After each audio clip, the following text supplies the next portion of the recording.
Hi everyone. I'm about a minute late, but here I am as promised. It's 5 p.m. Eastern. It is 10 p.m. WET, which is Western European time zone, which is where I live. So hopefully I will get to some of you tonight, and those of you that I can't get to tonight, you will hopefully get a chance to look at this if you'd like a little bit later on my IGTV. So here I am. You might still hear some noises around my house as people are starting to settle into bed. And I've got I have some company with me here tonight. So Potato is here with me. And doubt he'll stay on my lap the whole time, but whenever he decides to hop off. He had surgery yesterday. He got neutered.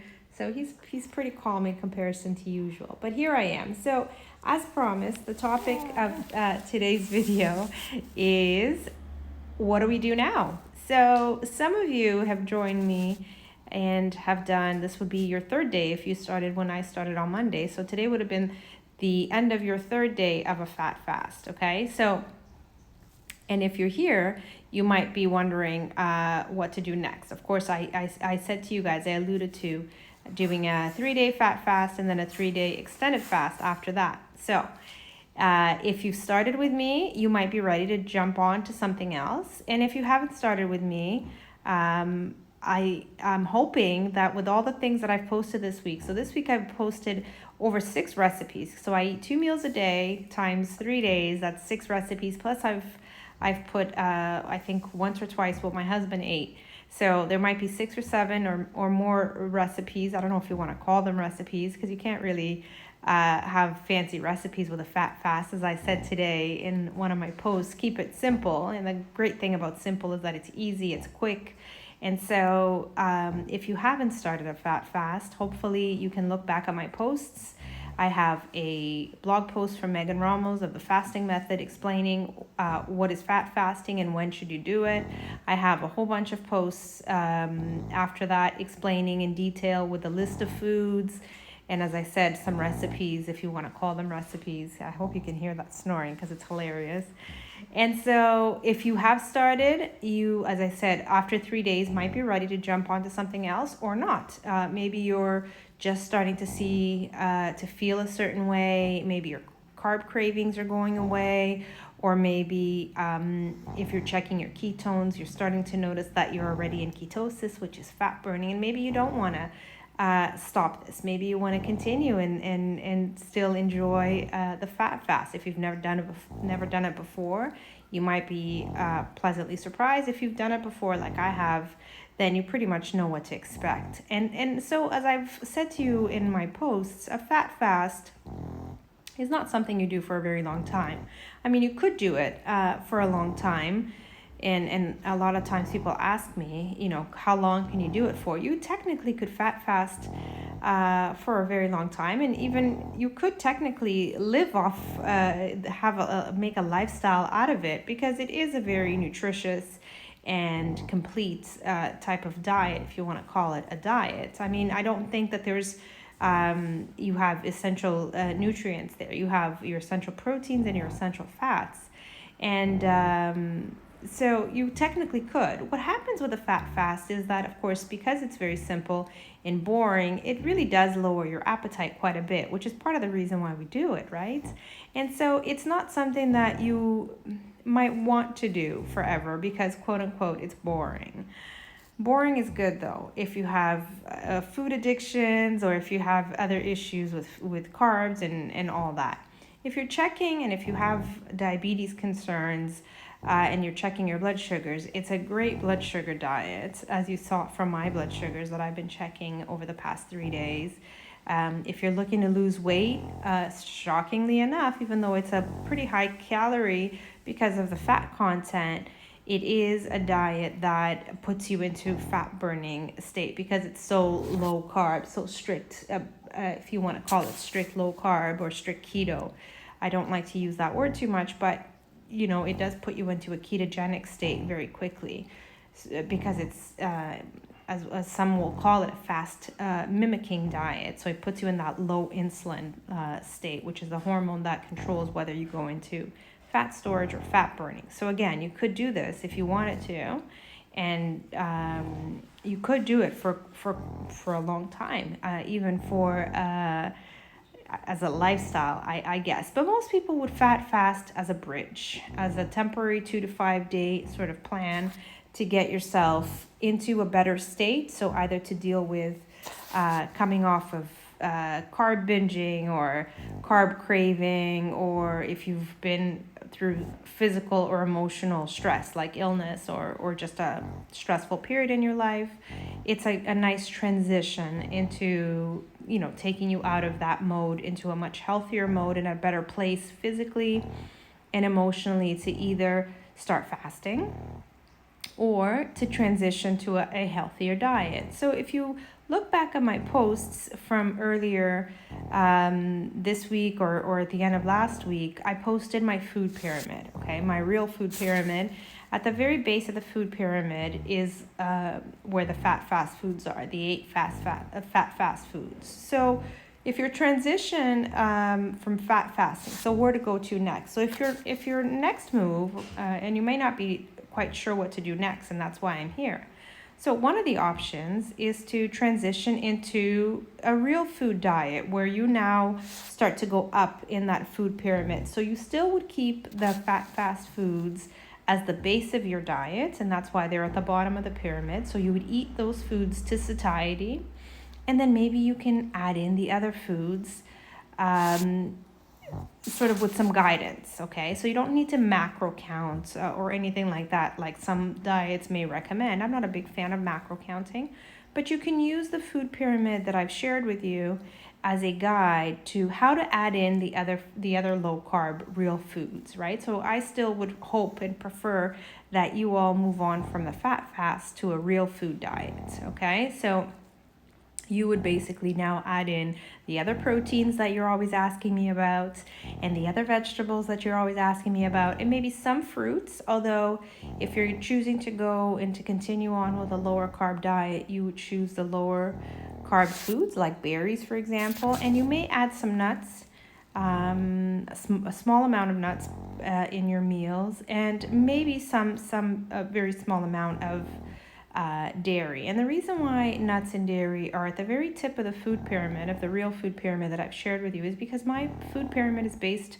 on insulin. And so we know that nuts and dairy, particularly in insulin resistant people, so if you're overweight or if you have diabetes or PCOS, then nuts and dairy are going to have a much higher insulin response than the fast foods. So that's why they're at the tip of the food pyramid. So that might be one of the next move for you. Your transition might be to go from the fat fast to just adding in these other real foods.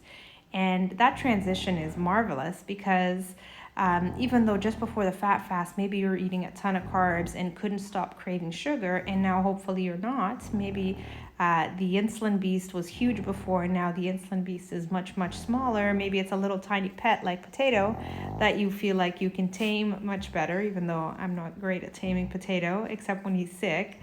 But it will be a nice sort of transition because now you have a lot more variety and a lot more flavor, and it's just wonderful to transition from a fat fast to those other foods. Whereas if you were to go from higher carb diet to trying to move on to that real food diet, it probably wouldn't be such a smooth or easy transition because you'd be craving carbs and it'd be hard to eat those foods. Whereas if you use the fat fast as a bridge, going now on to eating those foods is going to taste amazing and you're going to really enjoy it. So that might be a really good move for some of you. So that's one great option. The other really, really good option to go to after a fat fast is, of course, to try some fasting. So what kind of fasting and how long to fast is the question. All right, so depending on what your goal is. So if your goal is weight loss, one of the most commonly and most successful, I guess, approaches to lose weight using intermittent fasting is something called an alternate day fasting protocol. So basically you would alternate an eating day with a fasting day, back to an eating day, and so on and so forth. And there's many schedules for this, some longer than others. There's 24-hour alternate day fasting, 36 or 42-hour alternate day fasting, and even longer, like 48 and 66, okay? This sounds crazy and way too long for you, that's okay. You can build up, and there's definitely a lot of information and education and support out there. So if you have a chance, have a look at the fastingmethod.com website, which is the program that I work with, of course, as you know. And we have quite a bit of support there, support groups and a community forum and lots of courses. And you can definitely try that out. There's a free trial to see if that's something that you're interested in. So, and we have weekly group fasts that you can do with other people and different schedules that you can try out. But if your goal is to lose weight, that might be the way to go after this fat fast. And if you haven't started the fat fast, like I said, no problem. There's lots of info, very detailed in the last few posts. And so you can go on and read those again and start the fat fast. And again, do 2 to 5 days before you decide what to do next. So somebody here is asking for me to repeat the site again. It's called thefastingmethod.com. Thefastingmethod.com. All right.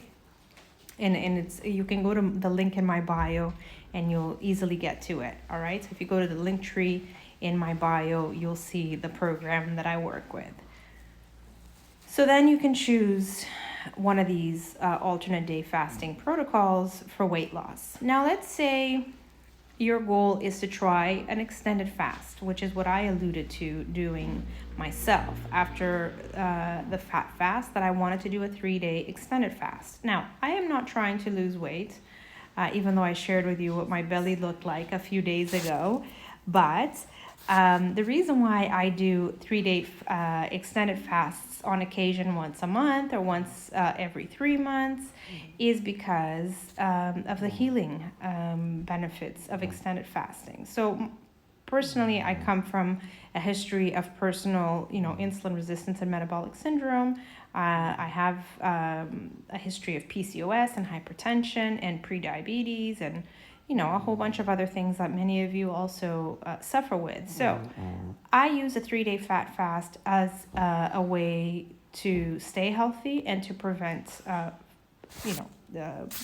health prevention.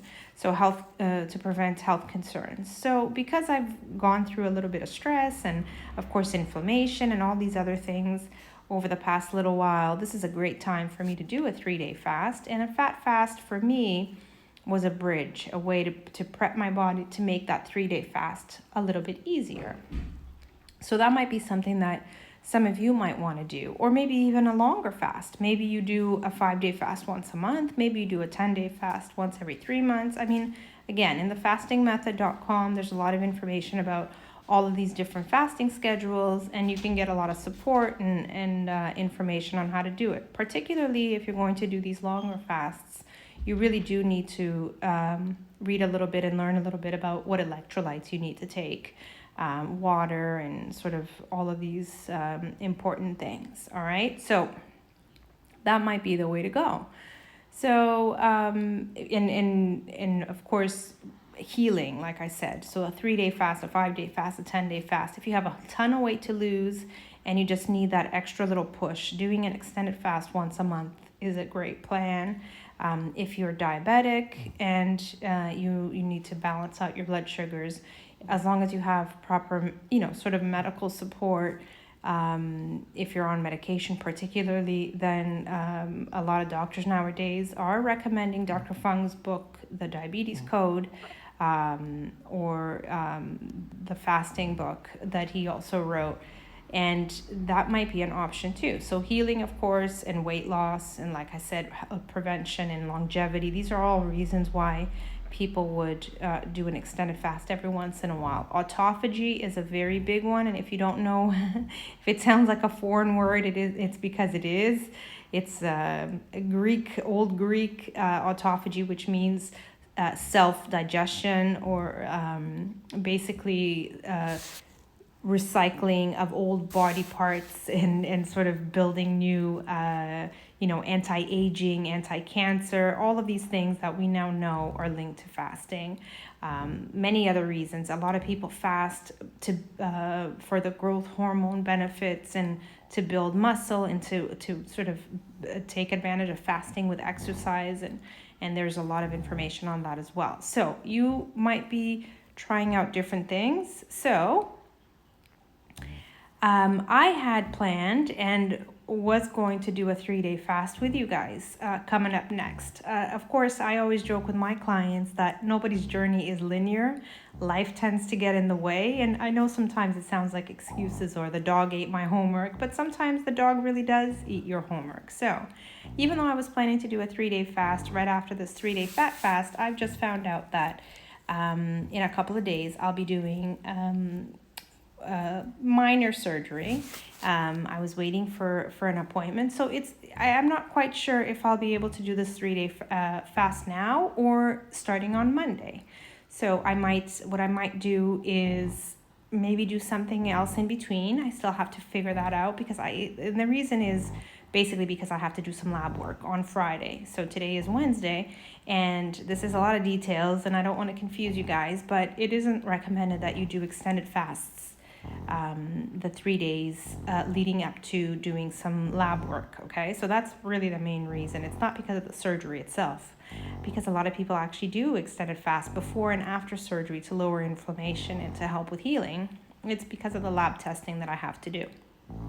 So anyway, if I don't do this extended fast this week, I'll definitely want to do it after my surgery. So I might actually do another day or two of fat fasting after my surgery to prep for an extended fast. So there might be an opportunity for us to do this together again. I just wanted to make sure that I helped you guys feel like you had a plan moving forward if you're ready to move on, okay? So hope you get a chance to watch this video again or to watch it later when you're at home or after you're done doing whatever you're doing, or tomorrow morning when you wake up if it's too late for you. For example, in Mozambique it's past midnight, so a lot of my friends in Mozambique might have a look at this tomorrow if they're following along with a fat fast with me and want to know what to do next, okay?